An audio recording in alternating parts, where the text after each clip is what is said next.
Василий Петрович Голобородько? Да. Доброе утро, господин президент. Мой приговор. Элди жакшы жашоого жеткирбей казынаны уурдап турган коррупционерлерди дал ушул тасмадагыдай жазалоо кайсыл гана коомго жакпасын. Куудул актер Владимир Зеленскийдин элдин кызматчысы деген популярдуу сериалда карапайым мектеп мугалиминен президентке чейин жеткен каармандын ролун ойногону көпчүлүктүн купулуна толгон. Ал негизден Куудул шоумен катары эл алдында мурдатан эле таанымал. Один не включи, везде этот парадиз. Такое ощущение, что Коломойский ему, сука, в карты проиграл.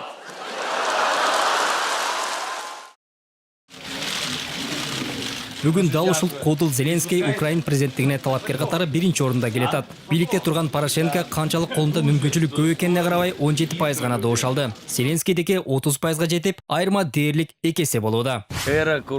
Мен бардык украиналыктарга ыраазычылык билдирем. Биз коррупциясыз мамлекет курабыз.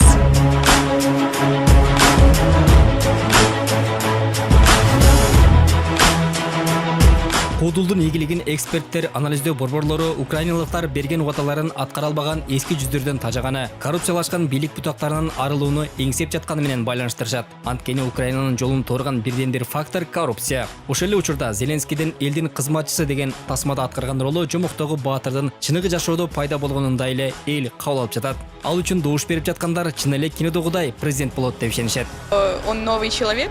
Эмнеси болсо да жаңы жүз, ал көп нерсени өзгөртө алат. Саясатта булганган эмес, таза. Увидим, новый человек может что-то новое сделать. Ну, это было абсолютно логично. Эми жакшы эмес талапкердин ичинен жакшырагын тандап алууга туура келүүдө. Мындан улам Зеленскийден башка жаңы дымактуу киши жок. Приблизительно на это я и рассчитывал, честно говоря. Украиналык Куудулдун азыркы кадамы Кыргызстандагы 2011-жылы өткөн президенттик шайлоону эске салды. Анда Куудулдар Жамбыл Камчиев менен Борончу Кудайбергеновдор талапкерлигин коюшуп, саясатка жаңылык жасашкан. Биздин негизи өзү не серьезный кабыл алышат го артист дегенде кылчы. Мен ошондо деле чын эле мындай бир тамаша иретинде эмес. Ошол учурда болуп аткан президентке кандидаттар менен дебатка чыгайын.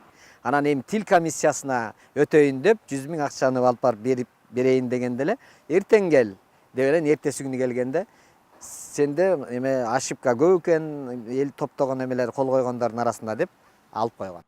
Учурда украиналык кесиптешинин президенттик шайлоодо алдыга озгонун көргөн Борончу Кудайбергенов алдыдагы шайлоолордо өзүн дагы да сынап көрүүгө шыктанып турат. Бири дегенде депутаттыкка жетүү дымагы бар. Ал деле Зеленскийде эле элдин көйгөйүн биле турганын айтат. Мен шайлоого, депутаттык шайлоого катышам деп аракет деле кылып келатам. Мен коем.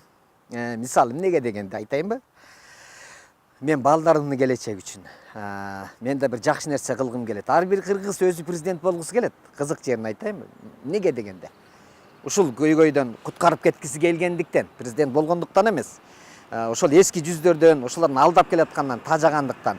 Негизинен Украина менен Кыргызстан эки төңкөрүштү башынан кечирип, багытын экономикасын өз чыйырына сала албай жатканын жагынан окшоштуктары бар. Бирок шайлоодо бийликте турган талапкердин башкалардан аз добуш алып калганы Кыргызстанда орун ала элек. Бул жолу украиналыктар саясатта мурда кийин булганбаган таза адамды тактыга коюуга белсенүүдө. Албетте бул канчалык туура кадам болгонун 21-апрелдеги шайлоо жана андан кийинки турмуш көрсөтөт. Кутман Маматазимов, Исмат Ибрагимов, 5-канал.